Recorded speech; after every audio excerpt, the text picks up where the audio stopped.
கர்த்தருடைய பரிசுத்த நாமத்திற்கு மகிமை உண்டாகட்டும். இந்த நல்ல நாளிலும் ஜாய் குட் நியூஸ் டிவி மூலமாக உங்களை சந்திப்பதிலே நான் மிக்க மகிழ்ச்சி அடைகிறேன். இயேசு கிறிஸ்துவின் இனிய நல் நாமத்திலே உங்களுக்கு என் அன்பின் புத்தாண்டு வாழ்த்துக்களை நான் கூறிக்கொள்கிறேன். கிறிஸ்துக்கள் அன்பானவர்களே, கடந்த ஆண்டு முழுவதும் நம்மை ஆண்டவர் ஆச்சரியமான பாதையில் வழி நடத்தி வந்திருக்கிறார். வியாதி நேரத்தில், கஷ்டமான நேரத்தில், துன்பப்படுகிற நேரத்தில், பலவீனப்பட்ட நேரத்தில் எல்லாம் ஆண்டவர் பலன் தந்து நம்மை நடத்தி வந்த மேலான கிருபைகளை நினைத்து நாம் உள்ளத்தின் ஆழத்திலிருந்து ஆண்டவரை நாம் ஸ்தோத்திரிப்போம். இந்த நாளிலும் உங்களுக்கு சொல்ல வேண்டிய ஒரு வாக்குத்தத்தமான ஒரு செய்தி என்னவென்றால், நான் உங்களை சுமப்பேன். ஏசாயா 46ஆம் அதிகாரம் 3-4 வசனங்கள். யாக்கோபின் சந்ததியாரே, இஸ்ரவேல் சன்னதியில் மீதியாகிய சகல ஜனங்களே, எனக்கு செவி கொடுங்கள். தாயின் வயிற்றில் தோன்றினது முதல் உங்களை ஏந்தி, தாயின் கற்பத்தில் உற்பத்தியானது முதல் உங்களை தாங்கினேன். உங்கள் முதிர் வயது வரைக்கும் நான் அப்படி செய்வேன். நரை வயது மட்டும் நான் உங்களை தாங்குவேன். நான் அப்படி செய்து வந்தேன். இனிமேலும் நான் ஏந்துவேன், நான் சுமப்பேன், தப்புவிப்பேன். அல்லேலூயா.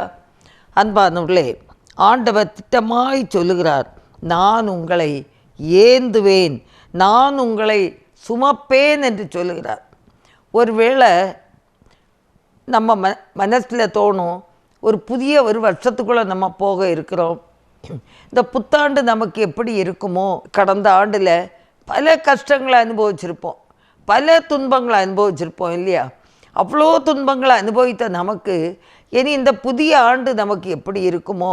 நல்ல சூழ்நிலையில் நான் நடத்தப்படுவேனா? அப்படியெல்லாம் சில பயத்தோடு ஒருவேளை நம்ம கடந்து வந்திருப்போம்.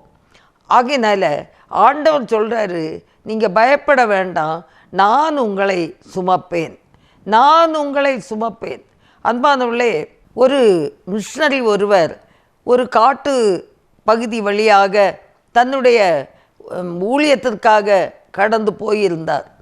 போகிற வழி நெருக்கம், ஒடுக்கமான பாதை, கஷ்டத்தோடு கடந்து போனார். கொஞ்சம் பகல் நேரம்தான். அவர் கடந்து போக வேண்டிய இடம் போய் சேர்ந்தார். கடினமான பாதை தான். அந்த வீடு போய் சேர்ந்தார். இரவு கூட்டங்கள் முடிந்தது. கூட்டம் முடிந்து அவர் திரும்பி இனி தன்னுடைய இல்லத்திற்கு வர வேண்டும். அவர் திரும்பி வரும்போது அந்த கடினமான பகுதிகள் ரொம்பவே நடக்க முடியாத ஒரு நிலைமை. கொஞ்சம் தூரம் அவர் கடந்து போய் வந்தார். போகிற நேரத்தில் அவர் கடினமான அந்த பாதையில் இரவு கூட்டம் முடித்து அதிகாலையில் அவர் கிளம்பி போகிறாரு. போகிற நேரத்தில் அந்த பாதையில் 2 பேருடைய கால்நடை இருக்கிறது, 2 பேருடைய கால் அடையாளம். இன்னும் கொஞ்சம் தூரம் போகும்போது ஒரு நபருடைய கால் அடையாளம்தான் இருந்தது. அப்போ அவருக்கு மனசு ரொம்ப கஷ்டமாக இருந்து, அப்போ கஷ்டமாக இருக்கிற நேரத்தில் ஆண்டவரோடு ஆரம்பித்தார். ஆண்டவர் சொன்னார், அந்த 2 பேருடைய கால்நடை அது நம்ம 2 பேரும் தான் நடந்து வந்தோம், நானும் உனக்கு துணையாக நடந்து வந்துட்டு இருந்தேன் அப்படின்னு சொன்னார். அப்போ ஒத்தடி பாதை வரும்போது ஒரு ஆளுடைய கால் நடை பாதம்தான் இருக்குதுன்னு சொல்லும்போது, ஆண்டவரே இந்த கடினமான இடத்துல என்னை விட்டுட்டு போயிட்டீங்களோன்னு கேட்டாங்க. அப்போ ஆண்டவர் சொன்னார், இந்த கடினமான பாதையில் நீ நடந்துக்கிட மாட்ட. கடினமான இந்த சூழ்நிலையில் நான் உன்னை ஏந்திக்கிட்டேன். அது உன்னுடைய பாதம் அல்ல, அது என்னுடைய பாதங்கள். நான் தான் உன்னை தூக்கி சுமந்து வந்தேன். நீ அந்த கடினமான பகுதியில் நீ நடந்துக்கிடவே மாட்ட அப்படின்னு சொன்னார். அப்போ ஆண்டவருக்கு நன்றி சொன்னார். அதே போல் தான் அன்பானவர்களே, கடந்த காலம் ஆண்டவர் நம்மை அதிசயமாக பாதுகாத்து நடத்தி வந்திருப்பார். நமக்கே தெரியாது நம்ம நம்ம எப்படி தான் நடந்து வந்தோணும். பக்தன் ஒருவர் பாடுகிறார், கடந்த காலம் காத்த உந்தன் கருணை எல்லை ஏது, கடந்த காலம் காத்த உந்தன் கருணை எல்லை ஏது, அன்பின் நாளம் கண்டேனையா உந்தன் பாதம் வந்தேனையா, அன்பின் நாளம் கண்டேனையா உந்தன் பாதம் வந்தேனையா, உந்தன் பாதம் வந்தேனையா.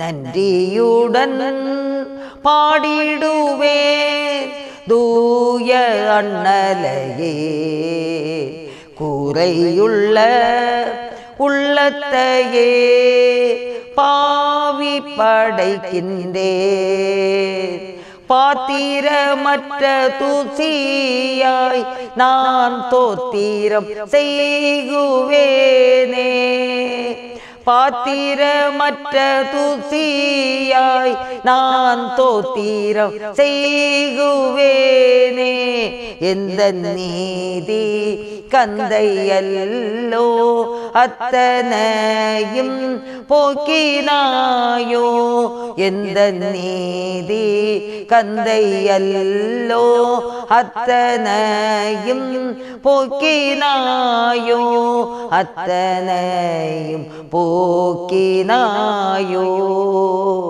நன்றியுடன் பாடிடுவேன் தூய அண்ணலையே, கூரையுள்ள உள்ளத்தையே பாவி படைக்கின்றேன், புதிய வருடம் தன்னில் உந்தன் நீதியம் வாக்குத்தத்தங்கள், புதிய வருடம் தன்னில் உந்தன் நீதியம் வாக்குத்தத்தங்கள், சூழ நின்று காத்திருக்க துய அன்பை தருவீரே, துள நின்று காத்திருக்க துய அன்பை தருவீரே, துய அன்பை தருவீரே. நன்றியுடன் பாடிடுவே தூய அண்ணலையே, கூரையுள்ள உள்ளத்தையே பாவி படைக்கின்றே, பாவி படைக்கின்றே. ஆமன்பானுள்ளே, ஆண்டோடைய கிருபை நம்மை சூழ நின்று நம்மை காத்து நடத்தி வருகிறதே, அதற்காக நாம் ஆண்டவரை ஸ்தோத்திரிக்க வேண்டும். அல்லேலூயா. அன்பானவர்களே, இங்கே இந்த வேதத்திலே சொல்லப்படுகிறது, நான் உன்னை சுமந்து தாங்குவேன், நான் உங்களை தாங்குவேன், நான் உங்களை ஏந்துவேன், நான் சுமப்பேன், உங்களை நான் தப்புவிப்பேன் என்று கர்த்தர் சொல்லுகிறார். அல்லேலூயா. ஊழியத்தின் பாதையில் ஆண்டோர் மேலே முழு நம்பிக்கையை வைத்து தான் கடந்து சென்றோம். அன்பானவர்களே, ஒரு முறை எங்களுக்கு ஊழியத்திற்கு போயிட்டு திரும்பி நாங்கள் வந்தோம். மாட்டு வண்டியில் தான் நாங்கள் கடந்து போனோம். 15 கிலோமீட்டர் 15 கிலோமீட்டர் காலை மாட்டு வண்டியில் நாங்கள் போயிட்டு திரும்பி வரும்போது நடு இரவு தாண்டிட்டு வழியில் ஒரு பெரிய புலி. இந்த புலி நம்முடைய கண்களுக்கு படாது, ஆனால் இந்த காளை மாடுகளுக்கு உடனே தெரியும் புலி இருக்கிறது. இப்போது அதுக்கு அந்த மாடு கலைந்து அங்கும் இங்குமாக குதித்து குதித்து எங்களால் அந்த வண்டியில் இருக்கவே முடியாத ஒரு வேதனையான ஒரு சூழல். அந்த கடினமான அந்த சூழலில் நாங்கள் இயேசுவே இயேசுவே இயேசுவேன்னு சொல்கிறோம். ஆனால் கையில் இருக்கிற டார்ச் லைட்டை நாங்கள் அடிக்க முடியாது. அடித்தால் அந்த புலி இன்னும் ஒருவேளை வேறொரு புலி உடைய கண்களோன்னு சொல்லி அது நம்மகிட்ட எதுக்க வந்துடும். ஆனால் அந்த மாடு கலைந்து ஒரு 1 கிலோமீட்டர் போகிறது வரைக்கும் அது பயங்கரமான குதித்து குதித்து குதித்து எங்களால் அந்த வண்டியில் இருக்கவே முடியாத ஒரு வேதனையான ஒரு சூழலை ஆண்டவரே ஆண்டவரே இயேசுவே இயேசுவே என்று கூட்டு அழைத்தோம். திடீர்னு அந்த மாடுகளும் அமைதியாக போக ஆரம்பித்தது. அப்போ நாங்கள் நினைத்தோம், கர்த்தர் எங்களை தப்புவித்தார். அல்லேலூயா, ஆண்டவர் எங்களை தப்புவித்தார். அந்த நடு காட்டில் எந்த ஒரு ஆபத்து வராதபடி ஊழிய பாதையில் அவர் எங்களை கண்மணியைப் போல கரம் பிடித்து நடத்தி வந்தார். நானும் என்னுடைய கணவரும் எங்களோடு 2 சகோதரிகள், திருமணமாகாத 2 சகோதரிகள், நாங்கள் 4 பேர் அந்த மாட்டு வண்டியில் இருந்தோம். மாட்டு ஓட்டுநர் முன்னால் இருந்து ஓட்டிகிட்டு இருந்தார். அன்பானுள்ளே, ஆச்சரியமான தேவன். கடந்த காலங்களிலே நம்மை ஆண்டவர் ஆச்சரியமான பாதையில் வழி நடத்தினார் இல்லையா? அதுபோல் இன்னமும் ஆண்டவர் ஆச்சரியமான பாதையில் வழி நடத்துவார். என்ன கஷ்டங்கள் துன்பங்கள் வந்தாலும் நம்ம இயேசுவை விட்டு நம்ம பின்வாங்கி போகக்கூடாது. அவரை முற்றிலுமாய் நாம் சார்ந்து ஜீவிக்க வேண்டும். உபாகமம் 32ஆம் அதிகாரம் 11-12 பார்க்கும்போது, கழுகு தன் கூட்டை கலைத்து தன் குஞ்சுகளின் மேல் அசைவாடி தன் செட்டைகளை விரித்து அவைகளை எடுத்து அவைகளை தன் செட்டைகளில் மேல் சுமந்து கொண்டு போகிறது போல கர்த்தர் ஒருவரே அவனை வழி நடத்தினார். அந்நிய தேவன் அவரோடு இருந்ததில்லை. அல்லேலூயா. அன்பானவர்களே, ஆச்சரியமாய் வழி நடத்தக்கூடிய தேவன். ஒரு கழுகு குட்டில் குஞ்சிகள் பொரிக்கிறது. கொஞ்ச காலம் அந்த அம்மா கழுகு வெளியில் சென்று ஆகாரங்களை கொண்டு வந்து அவைகளுக்கு சாப்பிட கொடுத்து கண்மணியை போல பாதுகாக்குது. அப்படியே தின்னுக்கிட்டே இருந்தால் அந்த கழுகு என்னத்துக்கு ஆகும் சொல்லுங்க? அதுக்கு அந்த சிறகெல்லாம் பலன் இல்லாமல் அப்படியே பலவீனப்பட்டு அப்படியே இருந்துடும். ஆகையினால இந்த அம்மாவுக்கு ஒரு ஆசை என்னன்னா, என்னை போல அது உயரத்தில் பறக்க வேண்டும், என்னை போல உயரத்தில் பறக்க வேண்டும். அப்போ என்ன செய்யணும்? இதுக்கு ஆகாரமும் கொடுத்து அது படுத்திருந்த அந்த கூட்டை அது கலைக்குது. ஒவ்வொரு நாராக எடுத்து எடுத்து எடுத்து கலைக்க அந்த குழந்தை அந்த குஞ்சு கழுகு என்ன நினைக்குதுன்னா, ஐயோ, நேற்று வரைக்கும் எங்கள் அம்மா என்னை எவ்வளவா நேசித்து வாயில் சாப்பாடு தந்து என்னை இதில் நல்லா வச்சுருந்தாங்களே, இப்போ கூட்டை கலைக்கிறாங்களே, என்னை வேதனைப்படுத்துகிறாங்களே, என்னை துன்பப்படுத்துகிறாங்களே, என்னை நேசிக்கலையே, என்னை ஒருவேளை கசந்து வெறுக்கிறாங்களோ அப்படின்னு அது யோசிக்கும். ஆனால் கசந்து வெறுக்கிறதில்ல. இந்த அம்மாவுக்கு ஒரு ஆசை என்னன்னா, தன்னை போல அந்த உயரத்திலே பறக்க வேண்டும். அதற்கு ஒரு கஷ்டத்தை கொடுக்குறாங்க. அந்த குஞ்சு அந்த கழுகு என்ன பண்ணுதுன்னா, அதில் இருக்கவும் முடியாமல் அது என்ன செய்யுது, அந்த கஷ்டம் தாங்க முடியாமல் தன்னுடைய அந்த சின்ன இறக்கையை என்ன செய்யுது, இப்படி இப்படி இப்படி விரிக்குது. அப்படி விரிக்க விரிக்க விரிக்க அது பறக்கிற ஒரு அனுபவத்துக்குள்ளே வருது. இப்போ கூண்டு கலைந்து போயிட்டு கூடு கலைந்துட்டு இப்போ இதுக்கு இருக்க முடியலை. அந்த விங்கில் அந்த இறகை வைத்து அந்த பறக்கும்போது கீழையும் விழப்போகுது. கீழே விழப்போகிற நேரத்தில் இந்த அம்மா கழுகு போய் தன்னுடைய செட்டையிலே அவைகளை தாங்கி கொள்ளுகிறது. அதுக்கு ஆசை தன்னை போல உயரத்தில் பறக்க வேண்டும். நம்முடைய ஏசப்பாவுக்கு ஆசை விசுவாசத்திலே நாம் பெருக வேண்டும், நல்ல விசுவாசிகள் ஆக வேண்டும். என்ன துன்பம் துயரம் வந்தாலும் அவரை சார்ந்து கொள்ள வேண்டும். அது அவருடைய வாஞ்சை. ஆகினால தான் பாருங்க அன்பானவர்களே, அவர் சில கஷ்டத்தை நமக்கு தாராரு. சில கஷ்டங்கள் தேவ அனுமதியோடு வரும்போது நாம் என்ன செய்கிறோம், அதில் நம்ம சில நேரம் ஆண்டவரே என்னை ஆண்டவர் வெறுத்துட்டாரோ, என்னை துன்பப்படுத்தினாரோ. இல்லை அன்பானவர்களே, அவர் நம்மை நேசிக்கிறார். விசுவாசத்திலே நாம் பெருக வேண்டும், வளர வேண்டும். அந்த ஆபிரகாமை தேவன் சோதித்தார் அல்லவா? எதற்காக? விசுவாச பரீட்சை. அவர் நிச்சயமாகவே வாக்கு கொடுத்து உனக்கு ஒரு குழந்தை பிறக்கும், உன் சந்ததி வானத்தின் நட்சத்திரங்களைப் போல கூடாத அளவுக்கு வருவாங்க அப்படின்னு சொல்லி வாக்கு கொடுத்த குழந்தைய அவர் உண்மையாகவே பலி செலுத்துன்னு சொல்லி இருப்பாரா? இவரை சோதிச்சு பார்த்துருப்பார். அந்த சோதனையில் ஆபிரகாம் விசுவாசத்தில் அவன் நல்ல வல்லமையாயிட்டான். விசுவாசிகளின் தகப்பன் என்று சொல்லக்கூடிய அளவுக்கு கர்த்தர் அவனை எடுத்து பலப்படுத்தி நடத்தினார் என்று பார்க்கிறோம். அல்லேலூயா.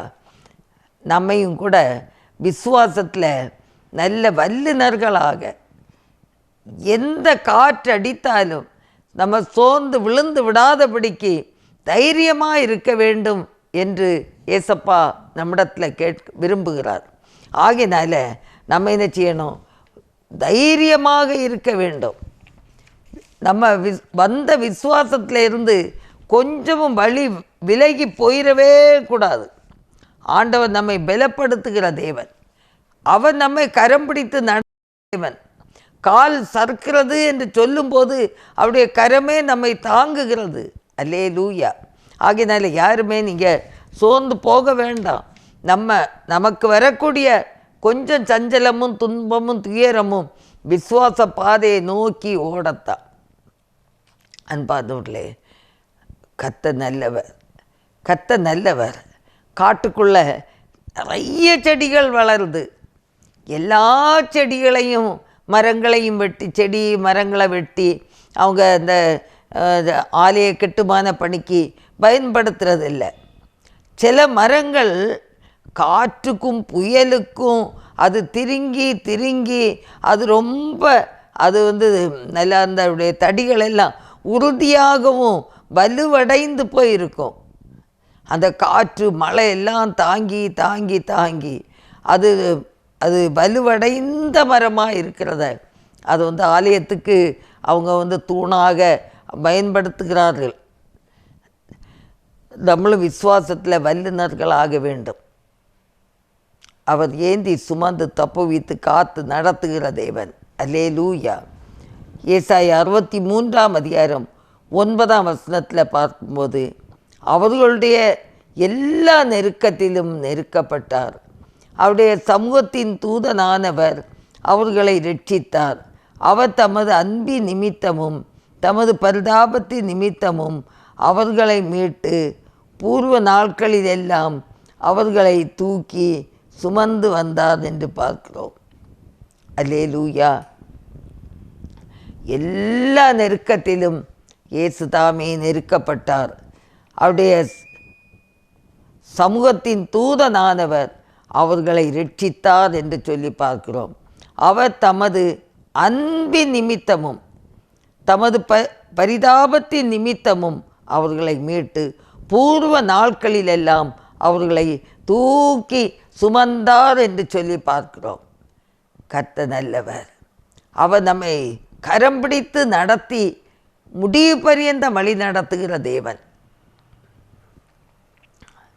கொஞ்ச காலம் இயேசு கிறிஸ்துவுக்காக சில கஷ்டங்களையும் பாடுகளையும் அனுபவித்தாலும் நாம் ஒரு நித்திய மகிமைக்குள்ளே நாம் கடந்து போக இருக்கிறோம்.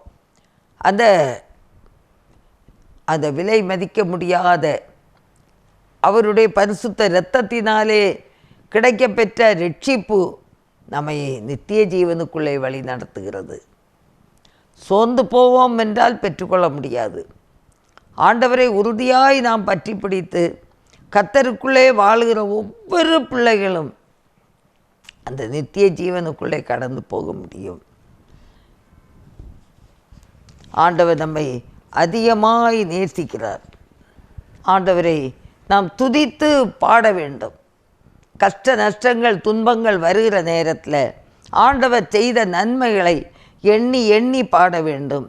கூறி வைத்த எதிரியின் கண்களின் முன் பதறாமல் குறிவைத்த எதிரியின் கண்களின் முன் பதறாமல் கண்மணி போல் காக்கும் கரங்களால் உன்னை மூடி மறைத்தாரே. கண்மணி போல் காக்கும் கரங்களால் உன்னை மூடி மறைத்தாரே. எண்ணி எண்ணி துதித்திட எண்ண முடியாத கிருபைகளால் இந்த நாள் வரை தம் கரத்தால் என்னை தாங்கின நாமமே. இந்த நாள் வரை தம் கரத்தால் என்னை தாங்கிய நாமமே. ஆமன் பானவர்களே, இந்நாள் வரை தாங்கி நம்மை ஆதரித்த ஆண்டவருடைய கரம் இனிமேலும் அவர் ஏந்தி சுமந்து தாங்கி நடத்தக்கூடிய வல்லமை உள்ளவராயிருக்கிறார். அல்லேலூயா. கர்த்தருடைய கரங்கள் ஒரு நாளும் தளர்ந்து போகாது. அவர் நம்மேல் அதிகமாய் பிரியப்படுகிறார், நம்மை அதிகமாய் நேசிக்கிறார், அவருடைய சித்தத்தை செய்ய வேண்டும் என்று விரும்புகிறார். ஆகையில் அன்பானவர்களே, இந்த ஆண்டு கர்த்தர் உங்களுக்கு நான் உங்களை ஏந்துவேன் சொல்லியிருக்கிறார், நான் உங்களை ஏந்தி சுமப்பேன் என்று சொல்லியிருக்கிறார். வாக்கு மாறாத ஆண்டவருடைய கரங்களை நாம் பற்றி பிடித்து கொள்வோம். அவர் முடிவு பரியந்த நம்மை நடத்தி வழி நடத்துகிறவராக இருக்கிறார். எந்த சூழ்நிலையிலும் ஒருவேளை யோர்தான் கூட கலங்கி வரலாம். யோர்தான் கலங்கி ஒழுகும் ஜீவிய பாருங்களோ, யோர்தான் கலங்கி ஒழுகும் ஜீவிய பாருங்களோ, எலியாவின் சால்வை எங்கே உந்தன் விசுவாச சோதனையில், எலியாவின் சால்வை எங்கே உந்தன் விசுவாச சோதனையில், எண்ணி எண்ணி துதித்திட எண்ண முடியாத கிருபைகளால் இந்த நாள் வரை தம் கரத்தால் என்னை தாங்கின நாமமே. ஆண்டவருடைய பரிசுத்த கரங்களில் ஒப்பு கொடுப்போமா? ஆண்டவரே, இந்த நாள் வரை என்னை தாங்கி நடத்திய கரம் உம்முடைய அன்பான கரம், உம்முடைய அன்பான கரங்களிலே நான் என்னை ஒப்பு கொடுக்கிறேன் ஆண்டவரே சொல்லுவோமா?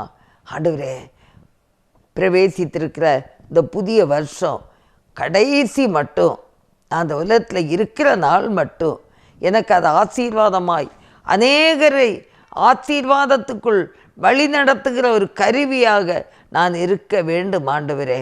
கெஞ்சி ஆண்டவரத்தில் கேட்டு ஜெபிப்போமா? ஆண்டவர் ஒருபோதும் கைவிடுகிற தேவன் அல்ல. அவரை 100க்கு 100 விசுவாசித்து அவருடைய அன்பிலே நாம் சாருவோம். ஆண்டவர் நம்ம ஒவ்வொரு பேருக்கும் உதவி செய்ய வல்லமையுள்ளவராக இருக்கிறார். இந்த புதிய வருஷத்துக்காக எல்லாரும் ஸ்தோத்திரிப்போமா? எல்லாரும் ஸ்தோத்திரிப்போம். கண்களை மூடி ஆண்டவரை துதிப்போம். கடந்த ஆண்டு முழுதும் ஆண்டவர் நம்மை கண்மணியைப் போல பாதுகாத்து வந்தாரே. இந்த புதிய ஆண்டில் பிரவேசித்திருக்கிற நமக்கு ஒரு ஆசீர்வாதமான ஆண்டாக அமையத்தக்கதாக, நம்முடைய தேவைகள் சந்திக்கப்படத்தக்கதாக நாம் எல்லாரும் அவருடைய முகத்தையே நோக்கி பார்ப்போம். ஏனென்றால் அவர் ஏந்தி சுமப்பேன் என்று சொல்லியிருக்கிற ஆண்டவர், நம்மை தப்புவிக்கிற தேவன். என்ன போராட்டங்கள் வந்தாலும் எல்லா போராட்டங்களிலிருந்து அவர் விடுதலை அளிக்கிற தேவனாக இருக்கிற அப்படின்னாலே ஹல்லேலூயா, ஹல்லேலூயா. ஸ்தோத்திரம் ஆண்டவரே, நன்றியோடுமை துதிக்கிறோம். நன்றியோடு துதிக்கிறோம்ப்பா. இந்த வேளையில் எங்களை தாழ்த்தி ஒப்பு கொடுக்கிறோம் ஆண்டவரே. நீ நல்லவர், நீ சர்வ வல்லமை உள்ளவரப்பா.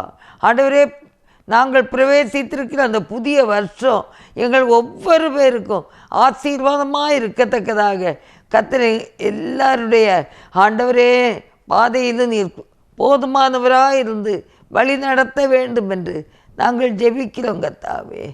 நன்றியுள்ள இருதயத்தோடுமை துதிக்கிறப்பா. இம்மட்டும் கர்த்தருடைய பரிசுத்த கரம் எங்களை தாங்கி நடத்தியதற்காக உண்மை நாங்கள் நன்றியோடு துதிக்கிறோம், சோதரிக்கிறப்பா. ஹல்லேலூயா. தொடர்ந்து காத்து கொள்ளுங்க, தொடர்ந்து வழி நடத்துங்க ஆண்டவரே. ஹல்லேலூயா. ஆண்டவரே, என்னோடு ஜெபிக்கிற ஒவ்வொரு பிள்ளைகளுக்கும் வேண்டிய நன்மைகளை தாரும், வேண்டிய நன்மைகளை தாரும் ஆண்டவரே. எல்லாருக்கும் கிடைக்கக்கூடிய ஒரு ஆசீர்வாதத்தை எங்கள் பிள்ளைகள் எல்லாருக்கும் அதை பகிர்ந்து கொடுத்து கர்த்தர் எல்லாரையும் ஆசீர்வதிக்க வேண்டும் என்று ஜெபிக்கிறோம் கர்த்தாவே. ஹல்லேலூயா. நன்றியுள்ள இருதயத்தோடுமை துதிக்கிறோம், நன்றியுள்ள இருதயத்தோடுமை துதிக்கிறோம் கர்த்தாவே. நீர் ஒருவராய் பெரிய காரியங்களை அதிசயங்களை செய்கிற தேவன். ஹல்லேலூயா, ஹல்லேலூயா. ஒருவேளை ஆண்டவரே, நான் எந்த சூழ்நிலையிலும் அருமையான பிள்ளைகள் சோர்ந்து போகாதபடி கர்த்தர் கண்மணியை போல பாதுகாத்து கொள்ள ஆண்டவரே. கர்த்தாவே, உமக்கு ஸ்தோத்திரம், ஸ்தோத்திரம், ஸ்தோத்திரம். சர்வ வல்லமையுள்ளவரே, உம்மை நாங்கள் துதிக்கிறோம், துதிக்கிறோம், துதிக்கிறோம்ப்பா.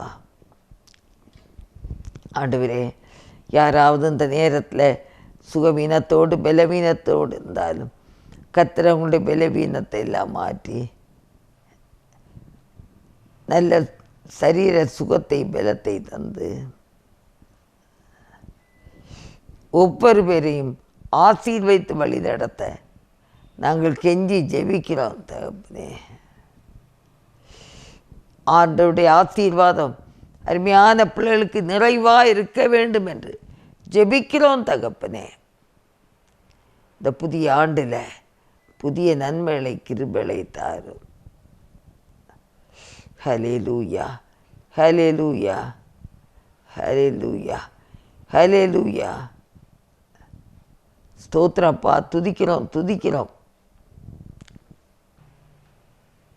இந்த வேளையிலும் கர்த்தாவே, எங்களை தாழ்த்தி ஒப்பு கொடுக்கிறோம், பொறுப்பெடுத்து கொள்ளும். எல்லா குறை குற்றங்களையும் மன்னித்தரலும். இயேசு கிறிஸ்துவின் நல்ல நாமத்தில் ஜெபங்கேளும் பிதாவே. ஆமேன், ஆமேன். கர்த்தர் தாமே உங்களை ஆசீர்வதிப்பாராக. ஆமேன்.